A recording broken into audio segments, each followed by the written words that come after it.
Hi, I'm going to read a letter to Joe Johnson. I've decided that in future we're going to read the letters that we write to the government, as we've written hundreds and they've disappeared into the void of government and nobody replies. We're still waiting for a reply to a letter we wrote in June 2014 to the Biz Department in Norman Lamb. I'll let you know when we receive a response. Meanwhile, this is our most recent letter to Joe Johnson MP.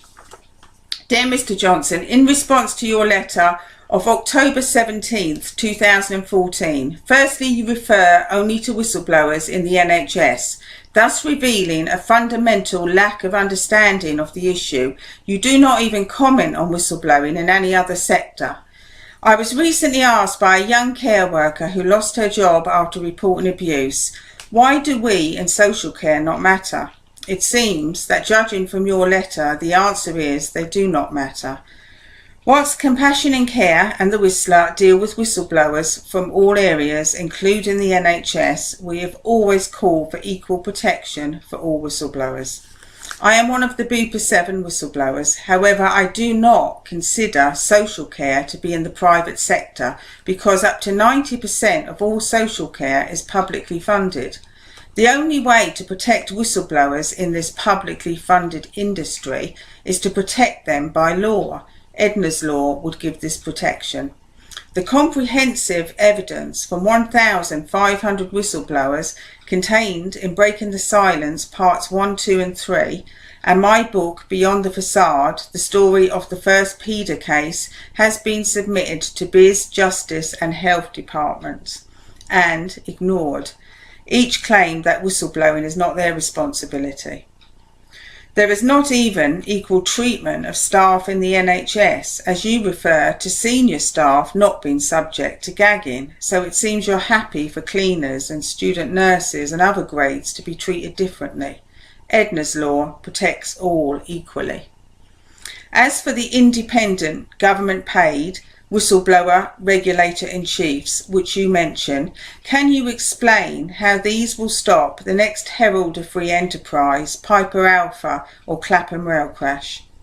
PIDA came into force in the aftermath of these disasters. However, if PIDA was fit for purpose, mid-staffs or bridge end scandals would never have happened. PIDA relies on policies and procedures, and the only way such policies and procedures could have protected me as a whistleblower is if I had used them as padding when a chair was smashed into my back by a co-worker. Only 2 weeks ago, CQC issued a press statement citing Des Kelly as a key advisor in their new care home regulations, as he was in the recent Demos report on residential care funded by the Department of Health. This is the same Des Kelly referred to in both my book and Breaking the Silence 2 and 3, a man who deliberately placed a known abuser in other care homes contrary to social services warning that they considered her a risk to vulnerable people. This is the price of failing to protect whistleblowers. Those responsible for wrongdoing are not held to account, so abuse continues. Whistleblowers are punished and the wrongdoers are rewarded, and what results from this is the message, do not speak out. You say you cannot sign the petition for Ednas Law as a minister, and that you believe the government's action to protect whistleblowers in the NHS is sufficient. However, that action amounts only to telling NHS employers, do not be naughty to whistleblowers, and ignores the wider context of whistleblowing.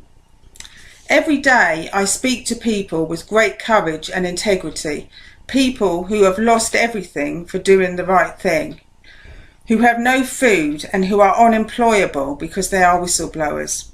Signing the petition for Ednas Law requires the courage of a whistleblower. Is there anyone in Parliament who has the courage to sign?